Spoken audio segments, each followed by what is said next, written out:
Hey guys, and thanks for tuning into TradeChat. My name's Panzer, and today I'm going to be bringing you Blizzard news for the first week of August 2011. I hope you enjoyed today's video, and if you do, remember to rate it thumbs up.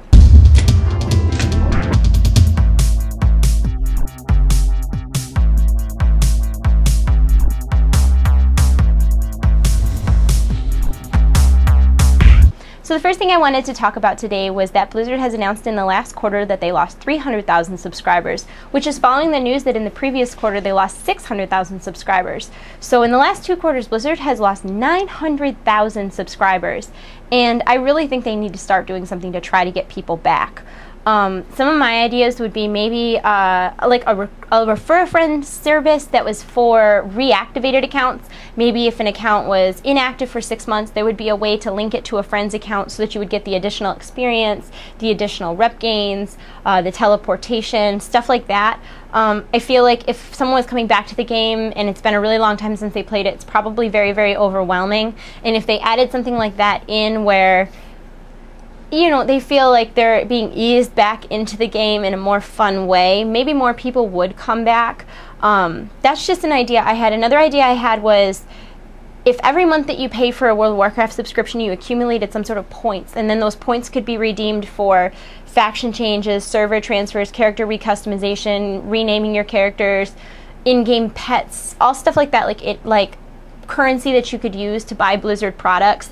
It may keep people subscribed to the game even if they're not necessarily playing it a lot, because people love that kind of stuff. I know that even if I wasn't playing, I would probably stay subscribed for a couple months being like, oh, well, maybe I'll play, and besides, I'm accumulating these points and stuff like that. I think that would be a really good idea to get people back or to keep people from leaving. And my last idea is that even though I'm not against the Battle.net play with your friends service, I am not against that being a paid service, and if it is a paid service, I will pay for it, as it's been announced it is going to be a paid service. But I think with Blizzard losing as many subscribers as they had recently, it would be in their best interest to make that a free-to-play service, because that would encourage people to come back, because you can be like, oh dude, you should start playing WoW again, and you'd be like, oh, but I don't know anybody on my server, blah blah blah. Dude, it's fine, I can totally run dungeons with you as long as we're Battle.net friends. Like, I do feel like with all the subscribers they're losing, that would be a service that would help them a lot in getting subscribers back or keeping people from leaving.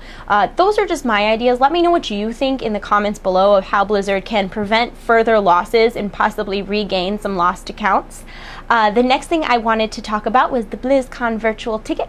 It is on sale now for $40, and you can watch it on the internet or on DirecTV. I did read somewhere that if you sign up for DirecTV between now and BlizzCon, they'll actually give you the stream for free.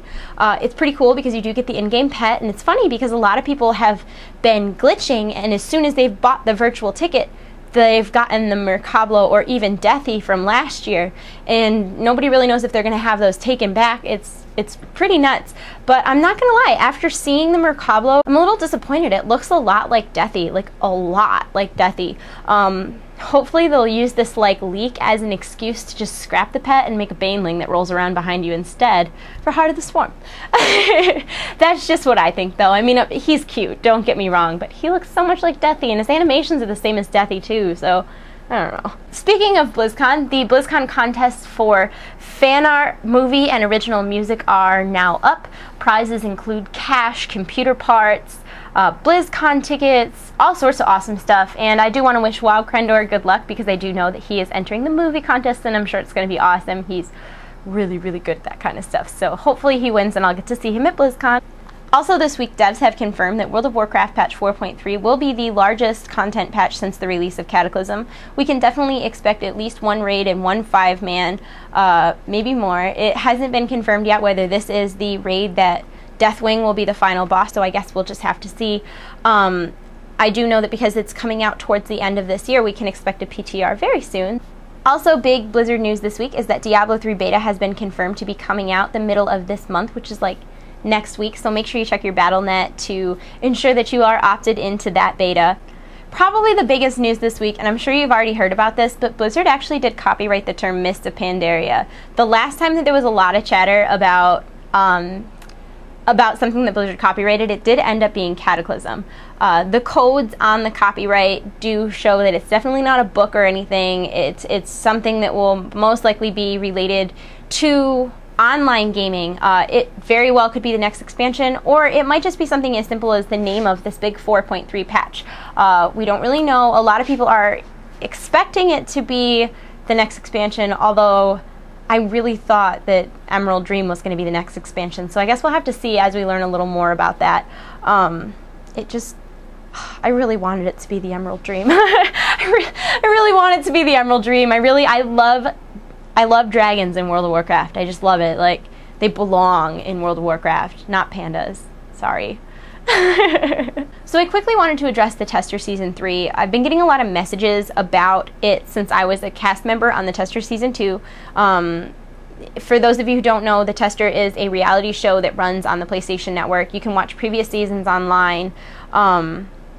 It's kind of like Road Rules for nerds. It's all like challenges that are loosely related to video game or work ethic. Last season I came in 5th place. A lot of my friends, a lot of people that I know are trying out to be a contestant this season, and I want to wish everybody good luck. I'm really rooting for my 2 best friends in the whole world. Gus and Shannon are both running, so if you want to check out their pages, they're in the sub bar below. Voting doesn't start for like 2 weeks, but you can go leave them some love if you want. But good luck to everybody who's running. It's a really fun experience, so I just wish everybody could make it on. It gets so nasty when people are in competition with each other. But now that that's out of the way, I was chatting with one of my friends who's going to BlizzCon the other day, and we were talking about who was possibly going to be the musical guest at BlizzCon. One year they had Video Games Live play, the next year they had Ozzy Osbourne play, the year after that they had Tenacious D play, and there was this big like, oh my gosh, who's gonna play this year? And after thinking about it, I think it's either going to be Lady Gaga or the Foo Fighters. Hear me out. Lady Gaga was all over Cataclysm. She is the female Worgen dance. There was like the Lady Lala quests in Vashtir, you know. So she kind of played like a bigger pop culture role in Cataclysm, and I googled her tour dates, and she's not on tour in October. She's not scheduled to be anywhere in October, so it seems like she could possibly be the special music guest. Or I was thinking the Foo Fighters, because Dave Grohl, who is the lead singer of the Foo Fighters, was like walking around and hanging out with Jack Black last year at BlizzCon. So he was at BlizzCon checking it out. They just released a new album this year. He would obviously be cool with the environment, with the atmosphere. So plus the Foo Fighters is like my favorite band ever. So like I would just really, really like to see them. But that is today's question of the day. Who do you think is going to be the special guest performer at BlizzCon, and why? Leave your answers in the comment section in the comment section below, or upload a video response. While you're thinking about that, check out today's screenshot of the day.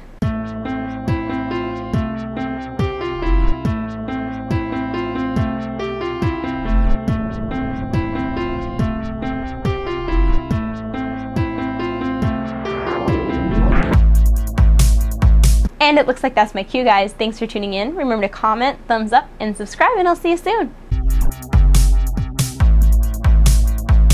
Okay, so how about I've like started collecting Pokemon cards, and I bought more today. Look at how many I have. I have a ton. I got Ducklet. I don't care about that one. I got Deerling. Oh, I'm so excited about this.